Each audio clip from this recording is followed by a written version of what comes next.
سنتے چلے آ رہے تھے۔ رمضان میں پھر کچھ رمضان کے متعلق باتیں آتی رہی۔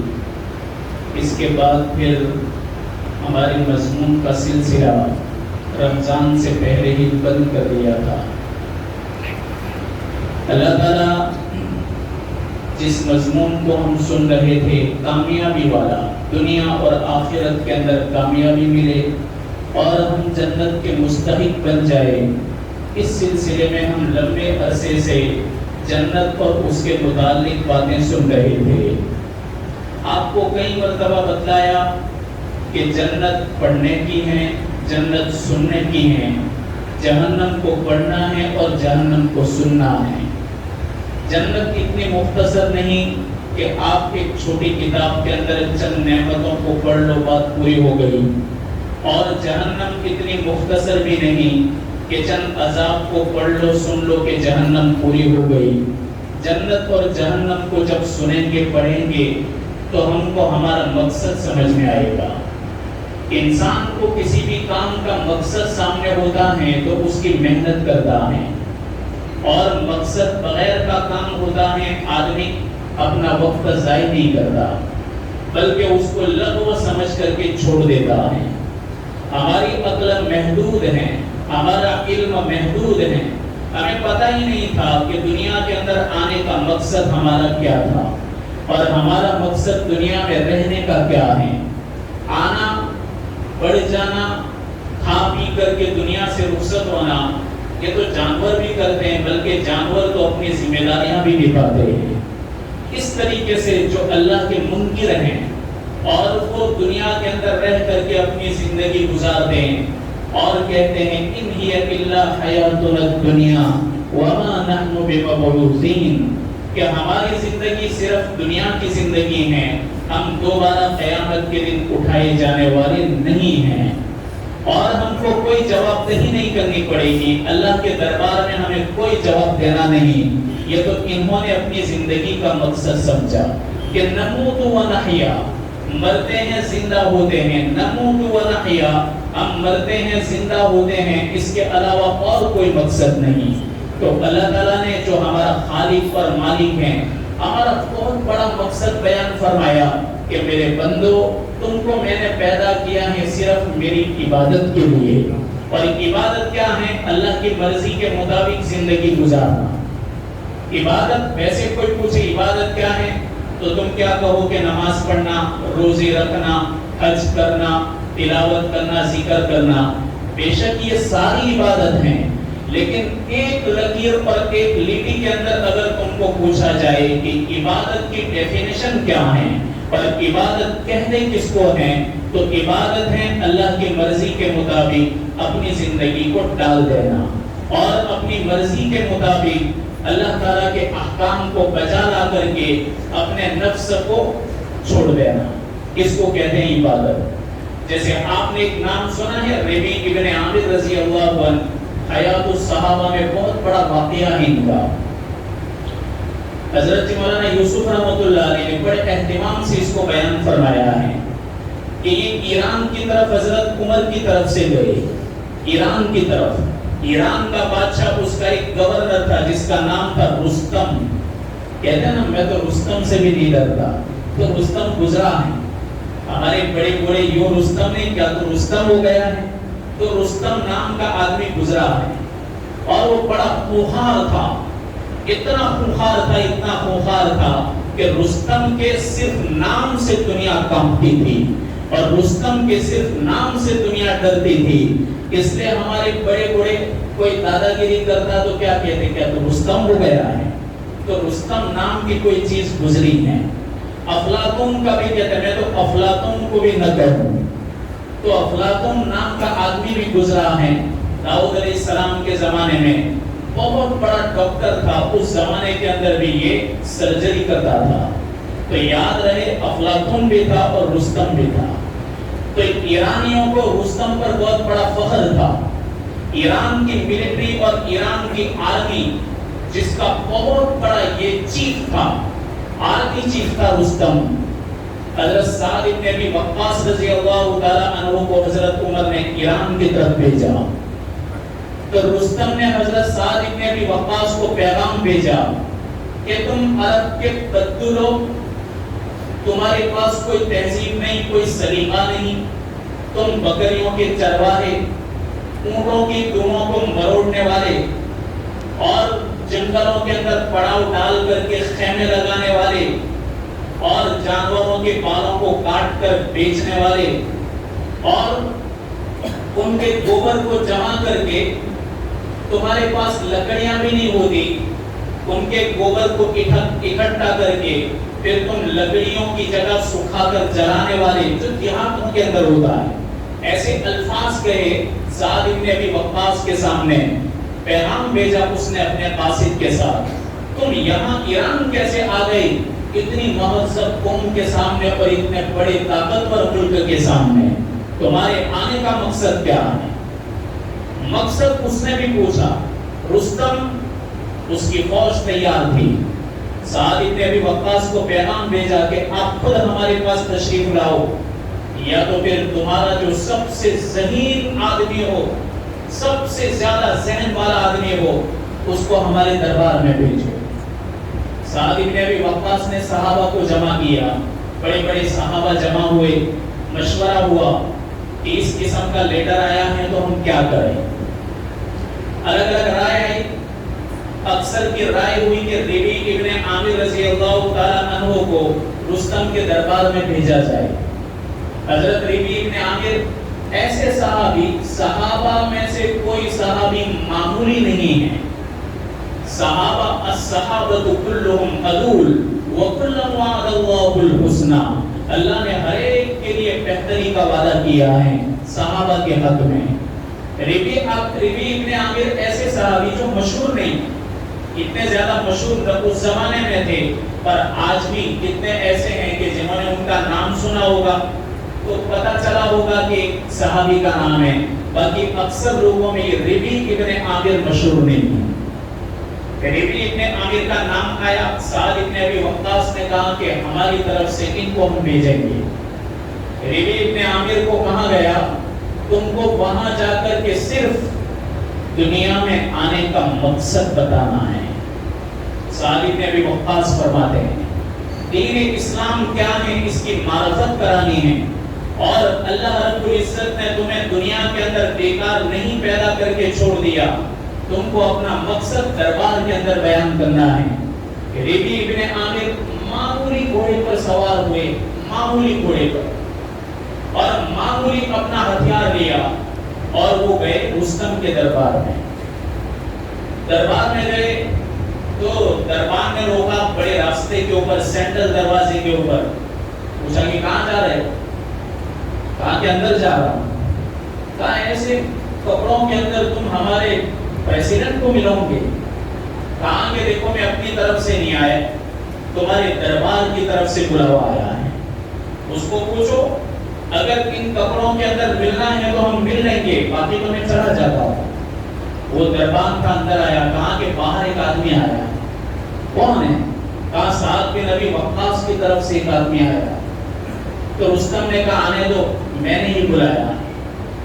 وہ تو بالکل جیسے ہمارا ایمان تو ایسا کسکسا ہے کہ ہم دنیا کی چکا چوند کو جب دیکھتے ہیں اور دنیا داروں کو جب دیکھ لیتے ہیں تو ان کی ہیبت دلوں پر آتی ہے، ہیبت سوار ہو جاتی ہے۔ اتنے بڑے بڑے لیڈر بیٹھے ہوئے تھے اور اتنے بڑے بڑے بادشاہ اور اتنے بڑے بڑے وزیر بیٹھے ہوئے تھے اور آرمی کے بڑے عہدیدار بیٹھے ہوئے تھے۔ ربیع ابن عامر کے پاس نیزہ تھا، ہلکا پھلکا نیزہ، لکڑی کی ٹیڑھی میڑھی تھی، اور ان کے کمر کے اوپر ایک تلوار تھی جس کے اوپر ایک چتھڑا لپیٹا ہوا تھا، اس لیے کہ وہ تلوار آگے سے ٹوٹی ہوئی تھی، نیچے قالین بچھی ہوئی تھی۔ آپ بالکل بے خوف اور نڈر ہو کر کے ایک سے ایک وزیروں کی حاضری کے اندر آپ بے خوف چل رہے تھے۔ وہاں آرمی کے بڑے بڑے عہدیدار دیکھ رہے تھے کہ یہ آدمی اپنے نیزے کو بالکل کھلا ننگا لے کر چل رہا ہے۔ ان کو تھوڑی جرأت بھی ہوئی کہ ان کو روک دے کے ہتھیار باہر رکھے، لیکن قدرتی ایک صحابی کی